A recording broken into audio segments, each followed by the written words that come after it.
it got to mean that much to you to want to win, and it doesn't. So I don't know. I don't know what happened. I don't know how you fix it. It just doesn't mean enough for guys around here to want to win ball games. Is it a heart issue, Dwayne, you think, when you say about caring enough? Well, I don't know. I've never had that problem, Chuck. This just can't be acceptable if you want to do something besides, have a NBA jersey on and make some money. Just got to care if we win or lose. In end of the day, do whatever it takes to help the team win. You play your role to the team, be a star in your role, man. That's how you win in this league, man. You got to know that in seasons you're going to have ups and downs. Yeah, I know. Tell me about your year with the Bulls, man. We know you had some ups and downs with it. Just talk about, obviously the beginning and where you are now, man. It was ups and down season, as everyone knows. Going into the season, though, I had high expectations. Positive. I thought playing with a guy like Wade and Butler and myself, what we could bring to the team would be, something dynamic, and that we could try to compete for a championship.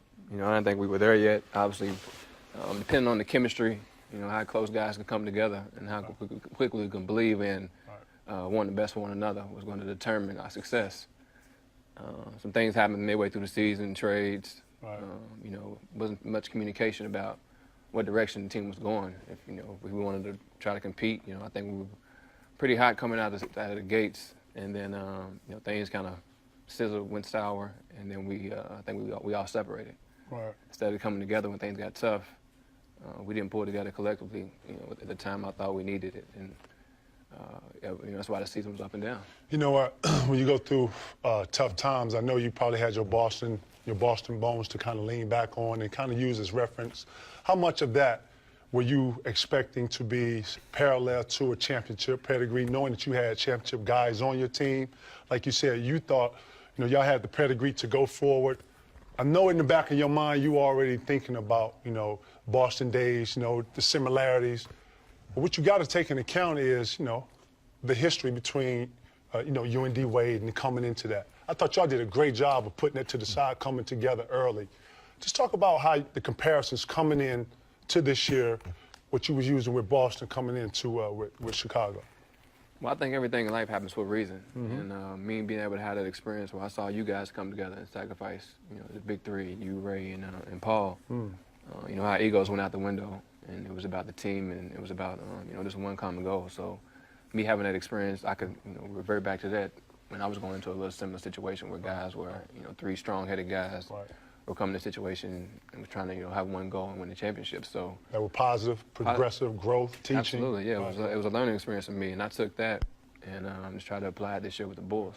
And it has to start from everyone though. Everyone has to be on the same page, and it has to be preached daily. I think you can't just go in there and say, once a month or once every 2 weeks, hey, let's stick together versus every day, knowing that, I gotta want the best for the next man beside me. But that wasn't the mentality, and it showed. I got one, dude, Rondo. Me just knowing you, being around you, knowing your competitive spirit. Was this based on the given situation? They brought you in to be a starter. You started. They moved you to the bench. Was this one of your most mentally challenging years? Good question. Good question. Serious, because you've never been in that situation. I think 11 years, 10 years straight, and then my biggest thing. How did you get through that time right there? That time where he was like, "All right, I'm not playing you." How did you mentally get through that? Because I know you, and I know that was one of probably the toughest times. Tough. How did you actually get through that? Because it seemed like you handled it real professional. You handled it as good as. You need to sit right here for the cuss button. You want the cuss button? No. How did you get through that? I'm in a really good place in life, and my perspective changed when that happened for me. Yeah. And I never stopped believing myself. I had obviously a lot of positive people around me that supported me, but I never doubted what I could do for the game. Right. And I think what I bring is unique. So whenever my time was going to come again, I figured I would make it, the best of my opportunity. But I took care of my body. I looked at it different ways. My body was a chance to rest. I played, pickup game in Chicago in different areas. They call it 150. Play one-on-one a lot and just stay with it. Stay in shape, stay fit, and just having discipline. That's what my biggest thing I can take from you guys back in the day is I remember at nights I would come in the gym, I'm thinking I'm by myself, and I look up and I see P on the treadmill. Just little things like that just taught me, like, you always got to get it even when guys aren't looking. And having that goes a long way. And for me to go through what I went through this year, I just reverted back on old times, Just had to grind it out and figure it out. That's what's up. That's what's up. It's even more real. The basketball guys came back and blessed you. You come into the playoffs, and it's a whole nother season, and it's almost like you're the savior now. I thought legitimately, like with you, y'all would sweep the Celtics. No. Like, Listen, legitimately. bro. Listen. Like after the first 2 games, They knew that.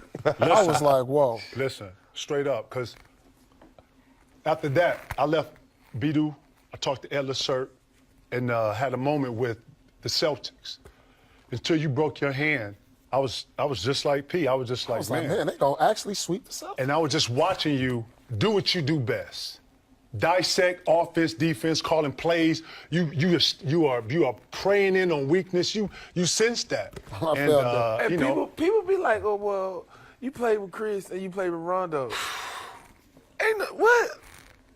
You played with Chris. Chris is a different, but Rondo, he gave me something. If he just telling me shoot it, big fella, or get me in the right position to, I got an easy layup. All right, here. You got to be here. Like, and then knowing the plays. I'm saying, like, he's a Brett Favre on the floor. Right. But then you want to run through the wall with him, and that's the difference between him and Chris Paul. I wanted to run through the wall for this man. Right. The other man, I didn't want to run through the wall. I didn't want to set that good pick. You know what I mean? That's just, That's just, that's how I feel. You got to love the person next to you. And 2, no ball, you grew with him. Y'all grew young. Y'all grew together.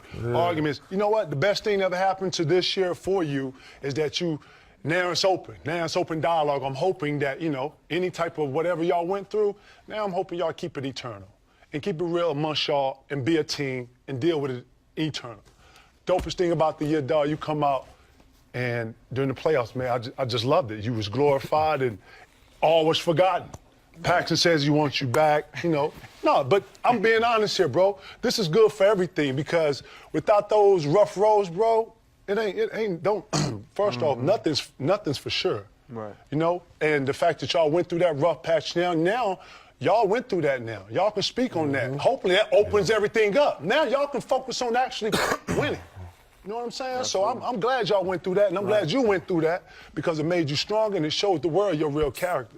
People like to beat you up, think you're a problem. You're just smart. He an animal. Man, animal. And people don't understand that. If you ain't know, you don't understand that. Right, man. Hey, Nine, so how close you was with Lil Cannon during the playoffs? Right. Man. Because he seemed like he had like this little... edge on him. Right. That's you? He's like my little brother, man. I could tell. I saw a lot of that. He went through a lot this year. I saw that with him. I was like, Rondo got to him. Right. He's a little pit bull. He got like Avery. How you did Avery, I saw that in him, man. It's like, what? He went through a lot, so I was trying to, help him. You know what I mean? Stay focused, stay with it, and to come in and do what he did, sit, 45 straight games, come in and check out, see how this player, how this point guard in the game, scoring wise, and do what he did. It's tough. It's tough. How close were you to coming back playing injured?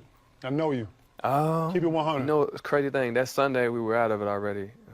I kept rubbing my hand, saying if I could go that day or not, if I was able to play Game 7. But I got an X-ray and it's still the same progress. It's still pretty, still broke. Hey. Don't hurt yourself, big fella. Don't hurt yourself, big fella. Try to get that money. We're in here, man. Thank you for sharing that. That's real talk, man. Where we going this summer? Right, we got to figure that out. That's a whole nother session, right.